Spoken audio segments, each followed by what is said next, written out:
Good morning, guys. How you doing? Hope you had a good night's sleep. Hope you're looking forward to a great day today. Those of you in the area, be careful outside today. It's going to be really hot. Stay hydrated. If you go outside, it's probably, it's going to be a toasty one. So, anyway, let's jump in. 1 Peter chapter 4, starting in verse 12. It says, "Dear friends, do not be surprised when the fiery ordeal comes among you to test you as if something unusual were happening to you." Let's just stop there and we'll just kind of go verse by verse. Don't be surprised when the fiery ordeal comes among you. What is the fiery ordeal? I think that's different for everybody. Again, Peter's writing to people who are going to be persecuted. Literally, this could be literal. Being burned at the stake, being those things. But as I've been getting thinking and asking the Lord, like, what does this mean for us?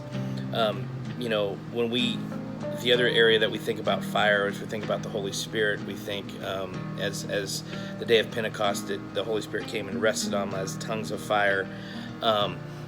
We also think of being purified, that fiery thing that burns off in a furnace, burns off all the dross, brings the dross to the top so it can be scraped off so that we can be pure or purer.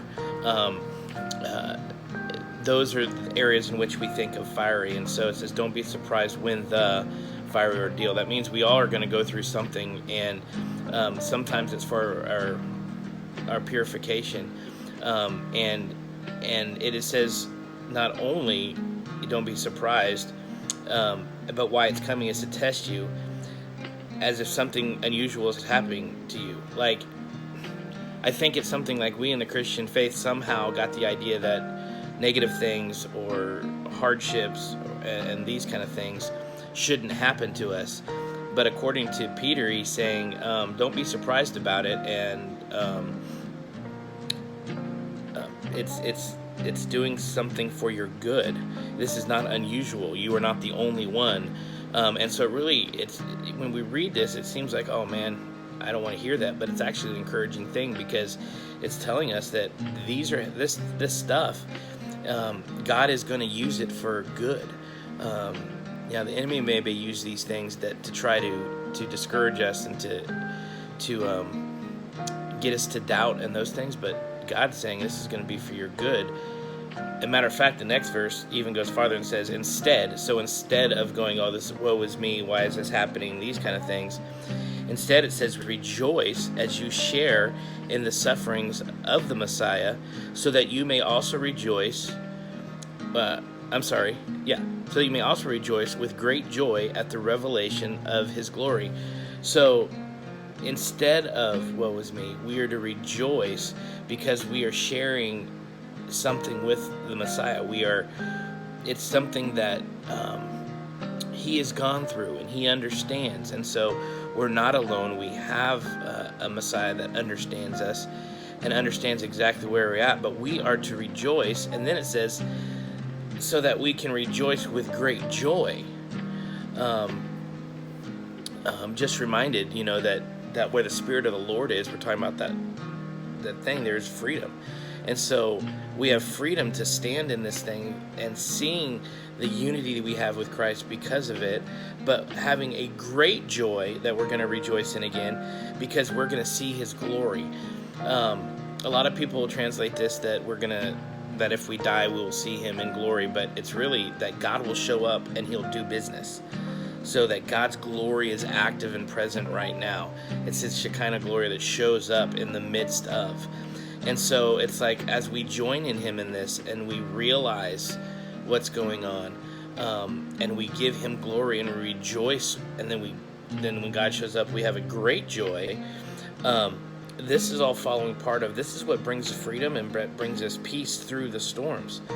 It says in 14, if you are ridiculed for the name of Christ, you are blessed because the Spirit of glory and of God rest on you. And I think this is interesting because when we think of ridicule, we think of a verbal attack of character, a verbal attack of making fun, it's this verbal thing, and I think the writer understood, Peter understood, that what gets to us most, I mean, we can handle things, we can handle situations better sometimes than we can handle someone speaking negative to us. And he says, look, if they ridicule you, if they speak unjustly, if they do these things, you are blessed because the Spirit of glory and of God rests on you. In other words, because, I think Jesus said, if they hate you, it's because they hated me first. And so, again, it's joining us in with Christ to understanding these kind of things. And I don't know about you, but I want God's glory to rest on me.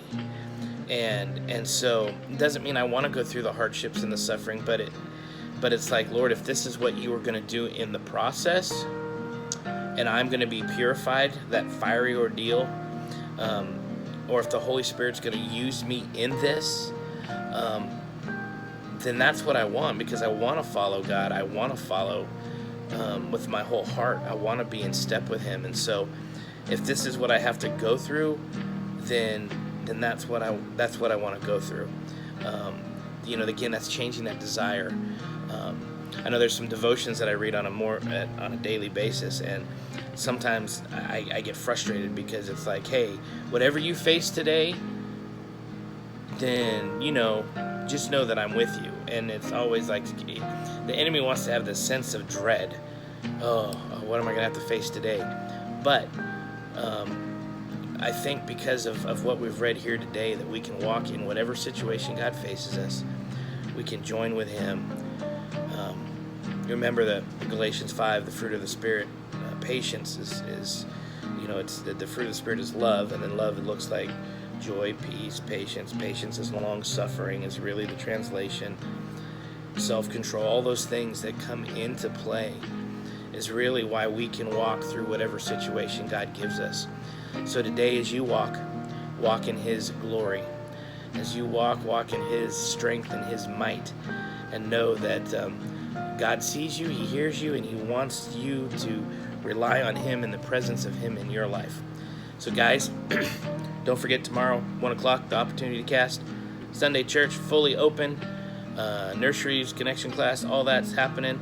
We will still be live though, so if you don't feel comfortable coming yet, stay home. We've got, obviously, we're ready for you online. And also, if you feel like you still want to wear a mask or whatever when you come, wear one.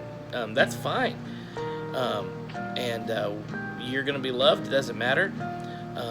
It'll be great. It'll be a great time together to see each other, but it'll also be good to know that there are those at home still joining us as we worship together. There's still unity there.